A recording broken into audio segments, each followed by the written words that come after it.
주님의 은총과 평화가 오늘 함께 우리 현장과 또 영상으로 예배하는 모든 분들 위해 가득히 드시기를 바랍니다. 우리 가까운 분들에게 함께 예배함이 기쁨입니다. 이렇게 한번 인사해 보도록 합시다.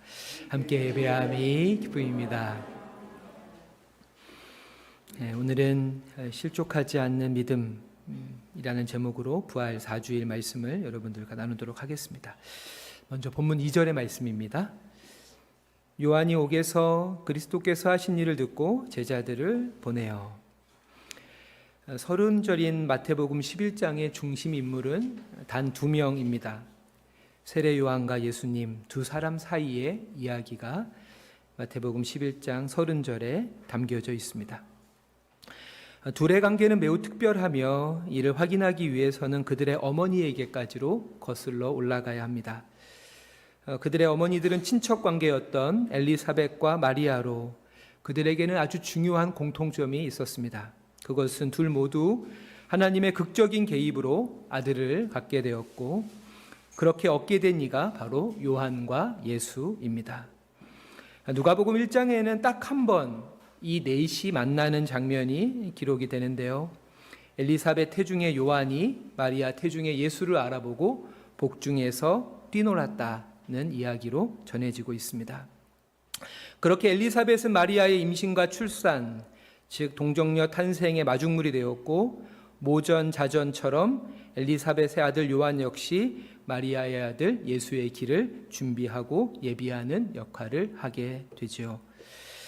요한과 예수는 몇 달 차를 두고 태어났고 장성의 성인이 된 후에 그 둘은 처음이자 마지막으로 요단 강가에서 마주하게 됩니다.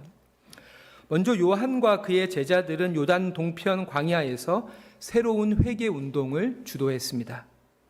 특별히 성전 중심의 부패한 종교 권력과 이들과 야합한 헤롯 왕가의 죄악상을 강하게 비판하면서 종교개혁을 넘어 정치 사회개혁을 이끌었고 특이했던 점은 회개의 증표로서 요단강에서 세례를 베풀었다는 것입니다.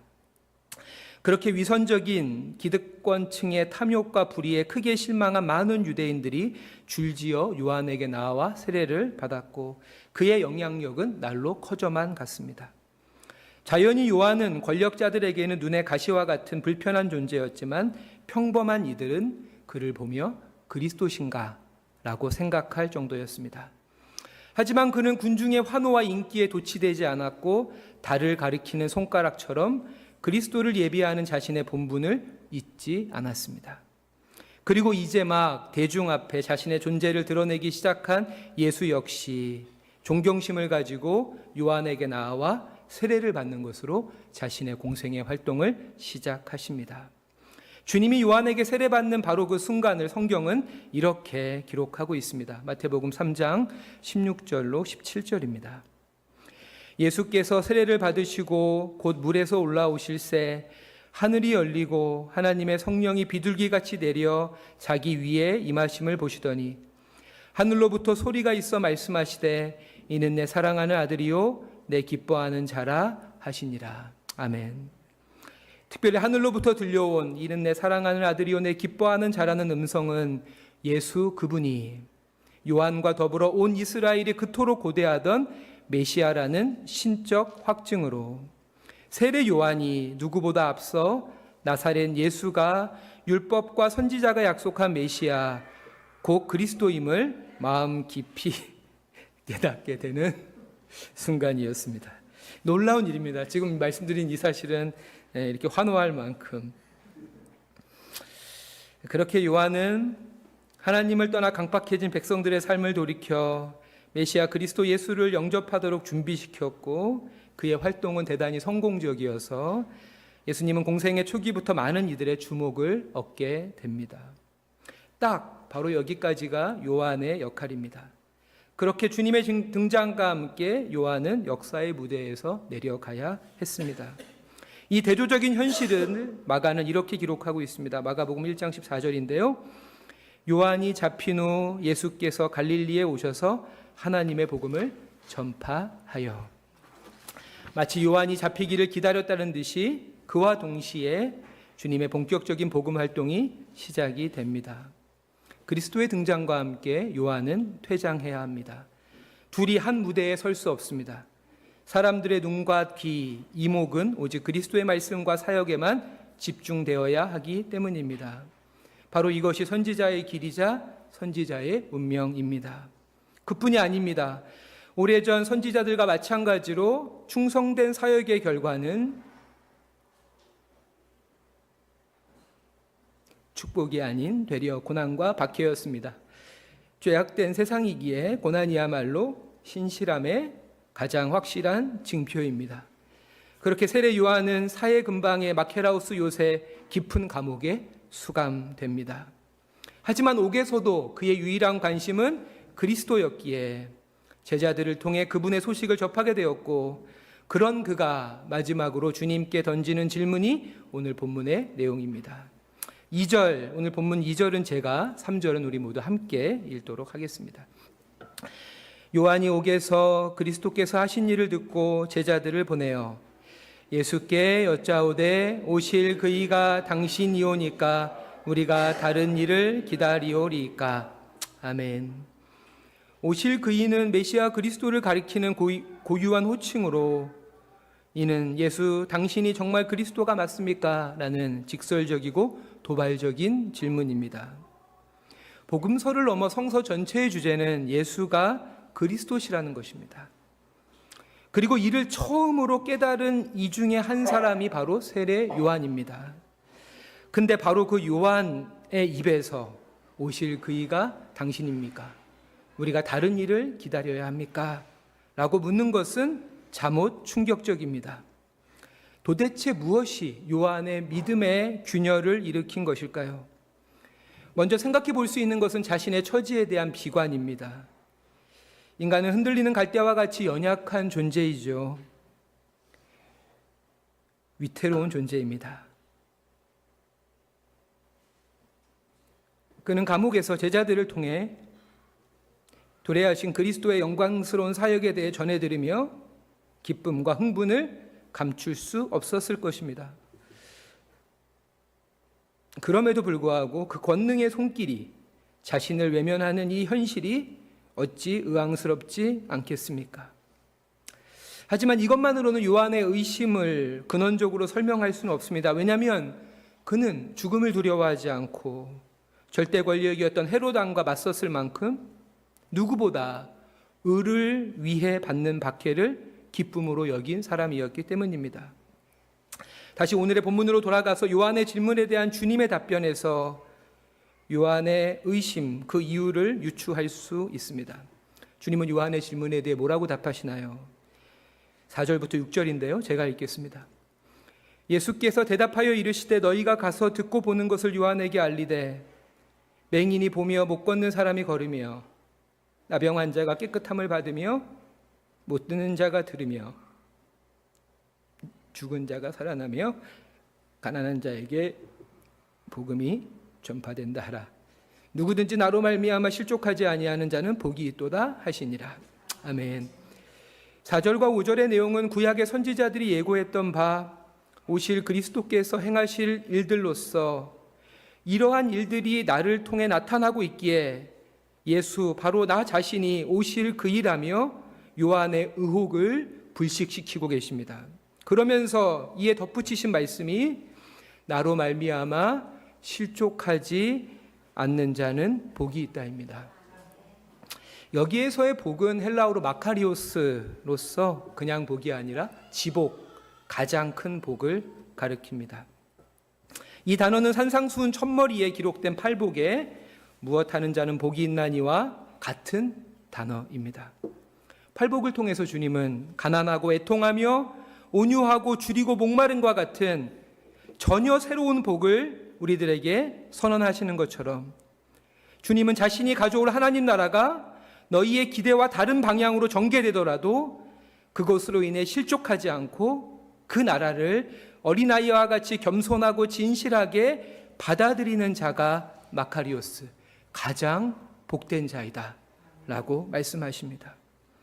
동상이목이라는 말처럼 하나님의 기대와 우리의 기대가 그분의 뜻과 우리의 뜻이 맞닿기는 쉽지 않습니다.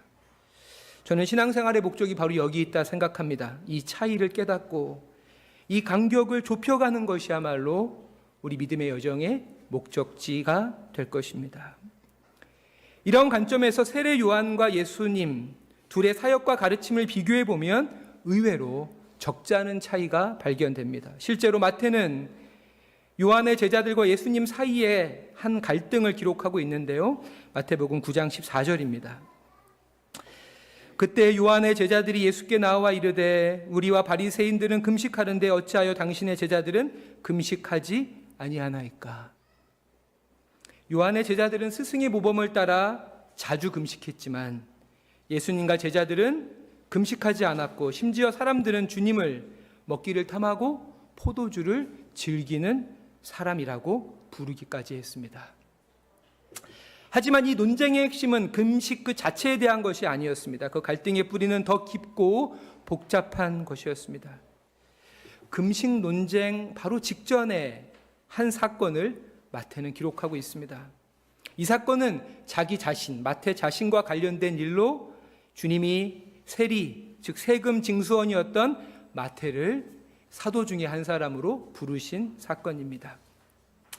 이에 마태는 자신의 집으로 예수를 초대해 함께 식사를 했고 이 식탁에는 동료 세리들도 함께 했습니다.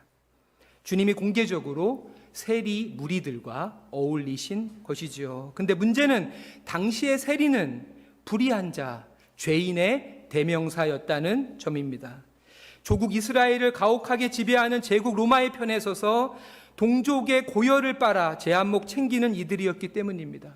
이들은 매국노이면서 배신자이고 또한 배교자이기도 했기에 종교적으로, 민족적으로 그리고 윤리적으로 결코 용납될 수 없는 죄인 중에 죄인이었고 그러하기에 세례 요한 역시 세리라는 직업을 꼭 집어서 회개를 요청하기도 했습니다.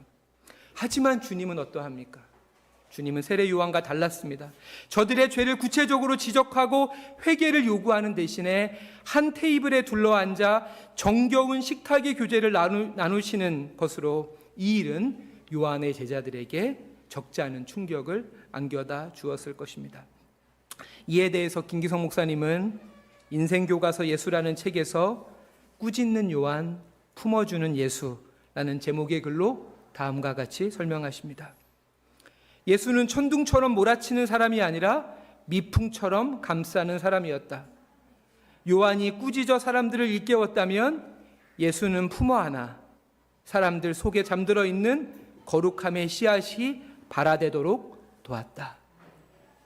실제로 요한에 관한 성서의 기록을 보면 그는 매우 엄격한 금욕주의자였습니다. 예루살렘 성전 주변에 제사장의 사절을 마다하고 어린 시절부터 광야와 빈들에 거했으며 제사장의 화려한 예복 대신 낙타 토록과 가죽띠를 입었고 흠없고 기름진 성전 제물이 아닌 최소한의 메뚜기와 석청으로 끼니를 해결했습니다. 그렇게 세례 요한은 백성을 향해 금욕적 삶으로의 회심을 강하게 요구했는데 이러한 요청의 기저에는 그리스도가 가져올 하나님의 진노와 심판에 대한 두려움이 내재되어져 있었습니다. 누가복음 3장 7절부터 9절의 말씀인데요. 제가 화면을 보면서 같이 한번 읽도록 하겠습니다. 요한이 세례를 받으러 나오는 무리에게 이르되 독사의 자식들아 누가 너희에게 일러 장차 올 진노를 피하라 하더냐. 그러므로 회개에 합당한 열매를 맺고 이미 도끼가 나무 뿌리에 놓였으니 좋은 열매를 맺지 아니하는 나무마다 찍혀 불에 던져지리라. 아멘. 그렇게 그가 고대한 메시아는 선지자들의 호소에도 불구하고 끝내 회개치 않는 이들에게 하나님의 진노를 쏟아내는 심판하시는 그리스도였습니다. 꼬리가 몸통을 흔든다는 말이 있죠. 이처럼 그릇된 요한의 확신이 요한의 믿음을 송두리째 흔든 것이죠. 그가 기대했던 메시아상과 예수의 실제가 불일치했기 때문입니다. 하지만 여러분, 참된 믿음은 언제나 두려움이 아닌 사랑에서 비롯되어야 하며 이 사랑은 우리에게 두려움이 아닌 희망과 용기를 줍니다. 우리 마지막으로 요한일서 4장 18절 말씀을 같이 한번 화면을 보면서 읽어보도록 할까요? 같이 읽어보겠습니다. 시작. 사랑에는 두려움이 없습니다. 완전한 사랑은 두려움을 몰아냅니다. 두려움은 징벌을 생각할 때에 생기는 것입니다. 아직 사랑을 완성하지 못한 사람입니다. 아멘. 시브리 성서의 위대한 해석자로 추앙받는 11세기 랍비 라시는 인간의 진심 어린 순종은 두려움이나 다른 어떤 감정이 아닌 오직 사랑에 의해서만 추동돼야 한다면서 사랑에 기인하여 행동하는 사람은 두려움에 기인하여 행동하는 사람과 비교할 수 없다고 말합니다. 이 사랑이 우리를 거룩하게 하며 우리에게 새로운 삶과 영원한 생명을 선사합니다. 오늘 본문의 끄트머리에서 주님은 이렇게 말씀하십니다. 우리가 오늘 부른 찬송처럼 수고하고 무거운 짐진 자들아 다 내게로 오라 내가 너희를 쉬게 하리라. 주님의 부르심을 듣고 그분을 자신의 집으로 초대해 그분과 함께했던 세리마태처럼 오늘 여러분을 부르시는 주님의 음성에 응답해 주님을 여러분의 인생의 그리스도로 다시금 고백함으로 여러분의 인생이 그분과 동행하는 사랑의 여정이 되시길 주님의 이름으로 축원합니다. 아멘. 네, 오늘은 거듭의 기도 하지 않고 제가 곧바로 기도로 말씀을 마무리하도록 하겠습니다.